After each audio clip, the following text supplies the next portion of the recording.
Mikel Arteta has 10 attacking options at his disposal, but he still refuses to take the game to the opposition and show him no mercy.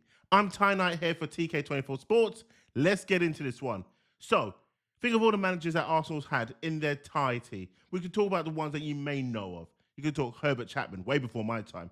But in my era, George Graham, Arsene Wenger, you've then got Unai Emery, and now you've got Mikel Arteta. Now, you can throw in a Bruce Rioch if you want to, but we forget about that pass right there.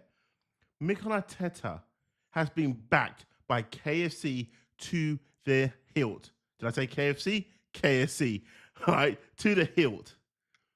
Mikel Arteta has every attacking options at his disposal, but yet he still refuses to take the game to the opposition. And that, to me, is a crime against football. It's a crime against Arsenal. The only team that I can remember that's had an attacking option like this is the one and only Manchester United. You may be thinking of a Barcelona, a Real Madrid, a Bayern Munich, a Juventus, an AC Milan, a Paris Saint-Germain. No other team that I know apart from a Manchester United, even Manchester City, even Chelsea, for all the billions that they've spent on players on their squad, has never had an attacking force like this. Now, I'm not saying they're all well beaters and they're all world-class players, but the options at Mikel Arteta's disposal right now is ludicrous. There's no other manager that can have what he has and still fail to bring major silverware. But the silverware side still fails to attack the opposition, yet still come out week after week and say, the team played great.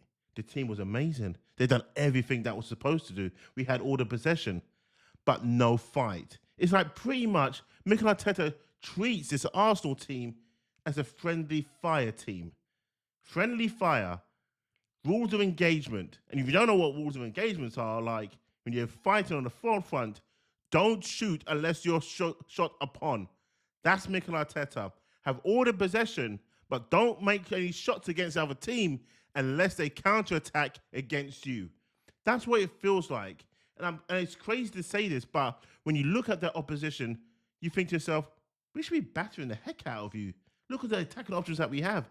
But yet, he goes safety first. And that is just built in Mikel Arteta. It's safety first. Play the game this way. This is how I see the game going. I don't really look at the attacking side of things. I just look at how can I nullify the opposition while we can get one or two chances to create something should it happen. Now, credit to Mikel Arteta. He has brought Arsenal back to the conversation of winning trophies again. So I'll give him that. But the one thing that Mikel Arteta is missing is nothing in his playing squad. No, it's in his coaching staff. He's got a coaching staff member who does set pieces, coaching staff for defense, coaching staff for midfield, coaching staff for how the game should be. But he doesn't have a coaching staff member who focuses purely on attack. Now, I'm not saying you have to go out there and get a Thierry Henry to come into the club. That would be the worst mistake that Arteta ever done. That would be the worst recruitment on his coaching staff he ever done. Because Henry will come in here and his temperament, well, it would just explode and he wouldn't actually make Arsenal tick. I don't think he's a great coach, Henry. I really don't. I'm not saying it's going to be an Uncle Ian either. But Arteta needs to go out there and get a coaching staff member who focuses on attack, who sees attack in a different way to Mikel Arteta, who can complement what Arteta's building, but also add that spice going forward in attack. He's all happy to do it on set pieces, but he's not happy to do it in attack. And for a manager like this to have this many players, and I'll read them out to you, you've got Martinelli, you've got Nwaneri, you've got Eberechi Eza, you've got Max Dowman now, you've got Trossard, you've got Saka, Madueke, you've got Kai Havertz, you've got Martin Ødegaard, you've got Victor Gyökeres, and let's not forget, you have Gabriel Jesus, who's currently out injured. 10 plus 1 is crazy. Those are the attacking options.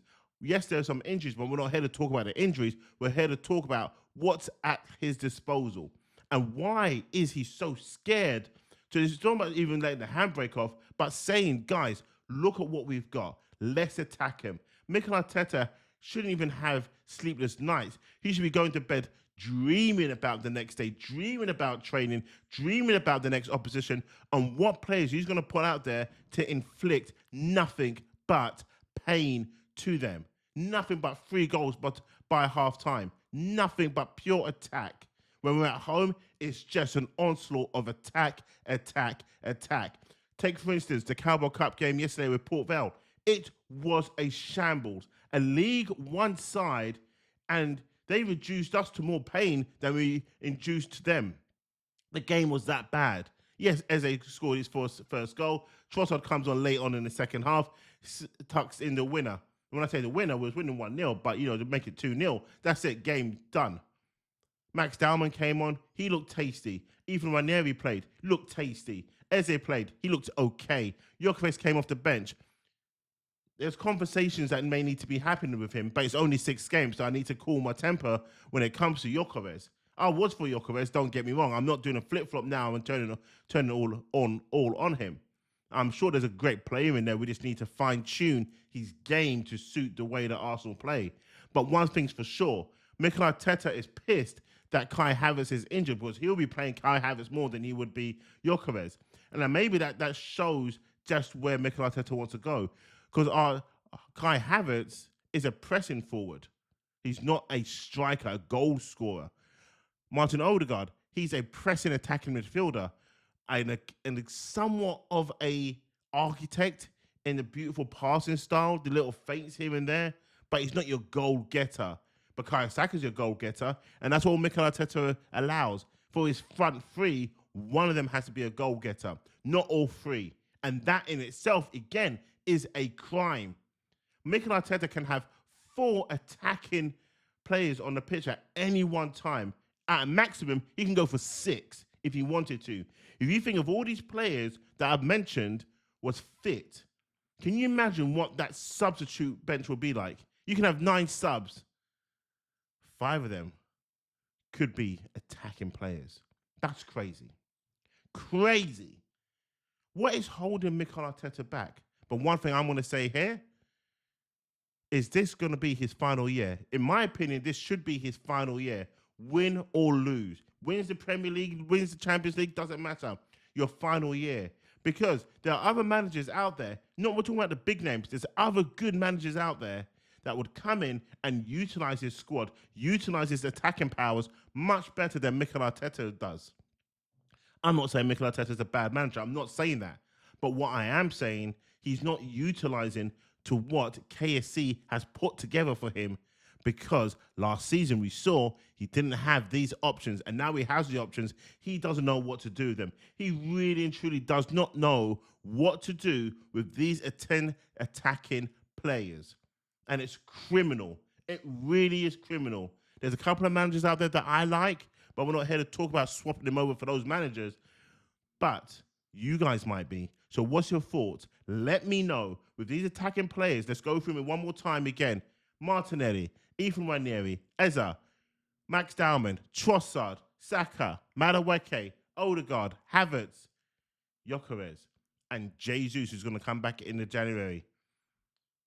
Mikel Arteta, time is running out, and it's running out so fast beyond your eyes. You need to wake up and start utilizing these 10 attacking options that you've got and take the game to every team, home and away. You can mix up these 10 attacking options all the time to keep the teams guessing of what you're going to do. Some need to start more than others. I hear that. I understand that. But there should be no reason why you're holding back. No reason why you're on friendly fire. No reason why you do not take the game to the opposition. It's great having possession, but if you're not creating chances, you're not utilizing your wings, you're not utilizing the creativity in plays that we have, the game is done. The players, the likes of your Saka, he will end up going. That's about it, really. When I say the attacking players, because when you look at Saka, you're thinking, yeah, you got to stay. Eze, you got to stay. Madueke is looking good. You got to stay. All those 10 attacking options, you may say Kai Havertz needs to go. I actually like Kai Havertz. He brings a different dynamic to the game. But again, I don't think we're utilising Kai Havertz to his full potential. I really don't. I think Mikel Arteta uses him in a different way to hide what he can't do, but I think he can do so much more. And if you bring in an attacking-minded sort of coach, or even a coach that goes on the forefront, this team will cook. This team will be so explosive. It's unbelievable. But what's your thoughts on what I've said? What's your thoughts on the amount of attacking options that we have? 10. Who would you play? Who would be your front three? Who would be your front four? Who would you put in attack for all different games? If you're playing Man United, again, who would you have up front? Who would your front three be? Playing Manchester City, front three. Chelsea, your front three. Do you see where I'm going with this? We've got so many options. It's unreal. But Mikel Arteta is scared to really and truly utilize this weapon. It's scary. But anyway, I'm tying out here for TK24 Sports. Thanks for watching. Leave your comments below. Watch one of these shows that just popped up. And hit also, there's a hype button in the comment section. Hit that hype button. Hype this show up. Let's get it to the masses. Let's get talking more about this. Because really and truly, we need to have a serious discussion. Play the players, or Mikel Arteta, you need to put yourself in a January transfer window of managers. Because Arsenal, we have something. Arsenal fans, we have something. Thanks for watching. Have a great day. Goodbye.